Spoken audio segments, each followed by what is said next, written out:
O, debo rescatar a la princesa y para esto debo encontrar a una persona que me ayude a resolver un problema. Heme aquí, querido joven. Yo podré resolver tu problema. Ok, hechicero, esto es muy sencillo. Debemos identificar dentro de todos estos triángulos cuáles son congruentes y cuáles no. ¿Puedes ayudarme con eso? Muy bien. Creo tener una solución para ti. Ok, excelente.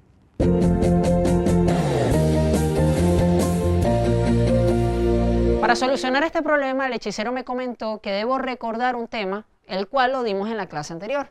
Ese tema tiene que ver con la congruencia de figuras. ¿Por qué la congruencia de figuras? Porque yo quiero hablar o quiero identificar qué triángulos son congruentes. ¿Qué sucede? Dos figuras son congruentes cuando se pueden hacer coincidir las figuras en todos sus puntos. Igual serían los triángulos. Ahora en vez de figuras vamos a utilizar triángulos.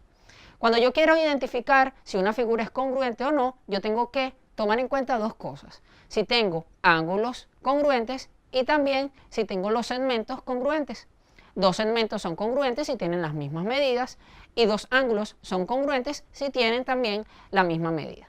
Ahora bien, dos triángulos son congruentes si podemos decir que todos sus lados son iguales y si todos sus ángulos también son iguales. Esta es la manera de identificar si dos triángulos son congruentes.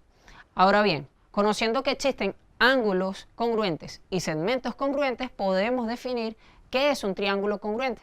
Un triángulo es congruente a otro cuando sus tres lados son congruentes y cuando sus tres ángulos también son congruentes. Un ejemplo simple. Tenemos un triángulo con los vértices A, B y C. Y tienen los ángulos alfa, beta y prima. Y tenemos otro triángulo que tiene la misma forma y está compuesto por los vértices A', B', C'.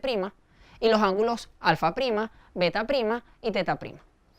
Yo puedo identificar entre estas dos figuras, entre estos dos triángulos, cuáles son los lados homólogos y los ángulos homólogos. Eso quiere decir los que tienen la misma medida, los que son iguales. Y de esta manera puedo decir si estos triángulos son congruentes o no. Si nosotros vemos, ellos conservan la misma figura y tienen los lados todos congruentes y los ángulos todos congruentes. AC con A'C', BC con B'C', igual con el otro lado. Y lo mismo sucede con los ángulos. Alfa con alfa', beta con beta', teta con teta'.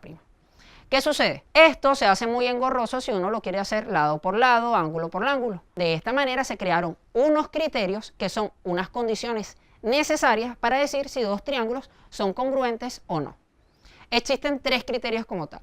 El primero de ellos se llama lado, lado, lado y se denota como L, L, L.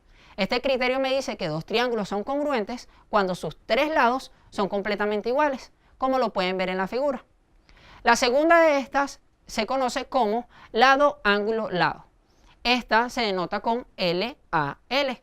Y ella me dice que para que dos triángulos sean congruentes deben existir dos lados completamente iguales, dos lados congruentes o homólogos y el ángulo comprendido entre ellos también debe ser homólogo. Y el último criterio, que se conoce como ángulo, lado, ángulo, me dice que dos ángulos deben ser homólogos y el lado comprendido entre estos dos ángulos también debe ser un homólogo. Cumpliendo con estos criterios yo puedo identificar más fácilmente si dos triángulos son congruentes o no. De esta manera podemos identificar dentro de las figuras que teníamos cuando vimos al hechicero cuáles son congruentes y cuáles no. Listo, hechicero. Ya pudimos identificar cuáles son los triángulos congruentes y cuáles no. ¿Qué podemos hacer con ellos? Muy bien. Ahora con los triángulos encontrados podremos forjar las armas para encontrar a la princesa. ¿Y qué armas podemos forjar? He pensado que la primera puede ser la punta de una flecha. La segunda será la punta de una lanza. La tercera será un arma mortal. La llamaremos boomerang. Y la cuarta, pero no menos importante, usaremos tu fuerza interior. ¿Cuál? Es el coraje. Y la usaremos para llamarlo la trifuerza.